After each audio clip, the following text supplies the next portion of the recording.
J'ai 3 beaux garçons qui ont amené beaucoup d'amis à la maison. J'avais 3 enfants qui sont doués dans le sport, dès le jeune âge. Est-ce que c'était la discipline dans la maison ou ce que c'était... Moi, je pense peut-être, parce qu'on était une famille très disciplinée. On se couchait de bonne heure, on mangeait bien. J'avais une très bonne relation avec mon frère. Mais peut-être moins quand on était jeunes. On aimait ça, peut-être se taquiner un peu. On se niaisait souvent puis tout, mais on se rendait service un pour l'autre. Nicolas, c'était un enfant qui avait beaucoup de détermination quand il était jeune. Très jeune, Nicolas, il montrait beaucoup de sensibilité. Il avait cette patience-là, il avait cette compréhension-là très jeune.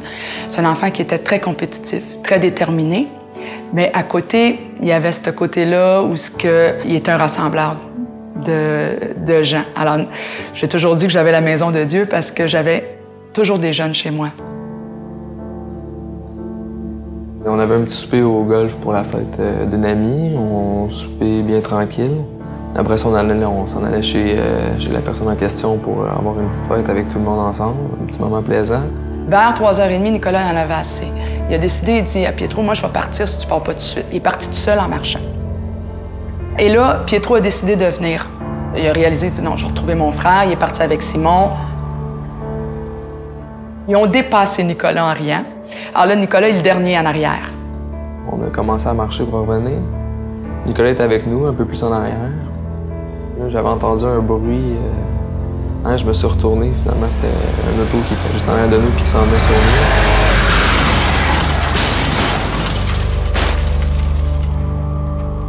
Sur le choc, un peu, on commence à regarder si tout va bien. Le conducteur est correct. Un peu sur le choc, lui aussi, on commence à ramasser les pièces du véhicule. Il y en avait un peu dans la rue, finalement. Je ramassais une pièce, 2 pièces, la 3e, malheureusement.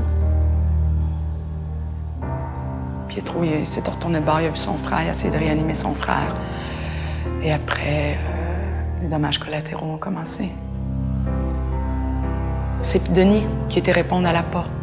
Et là, on a vu 2 policiers qui ont annoncé à Denis qu'il est arrivé un accident et que Nicolas était décédé. Et là, j'ai entendu un homme crier, mais crier d'une rage.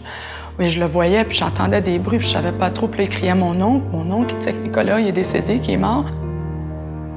Et j'ai descendu dans l'escalier. Et là, après ça, j'ai vu Denis, j'ai vu 2 policiers. C'est le pire moment qu'on peut vivre comme parents. Parce qu'on se dit, ça ne nous arrivera pas à nous. Je me suis réveillé, j'ai vu mon père qui pleurait, ma mère qui capotait, mon père il criait, il venait de se faire apprendre que son fils était décédé.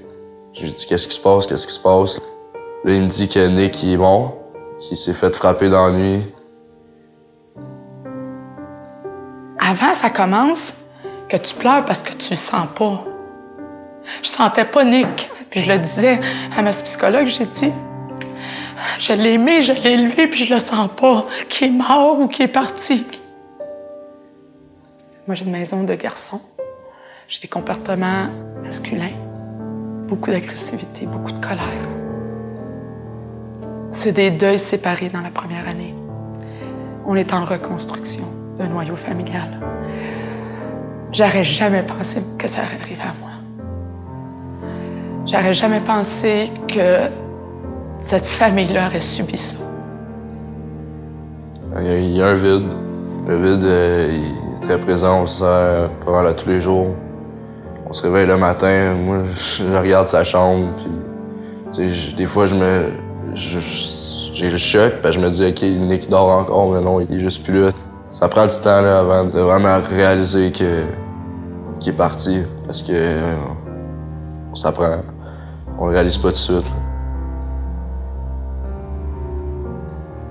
La chaise, là, à l'entour de la table, là, qui est vide, elle dérange.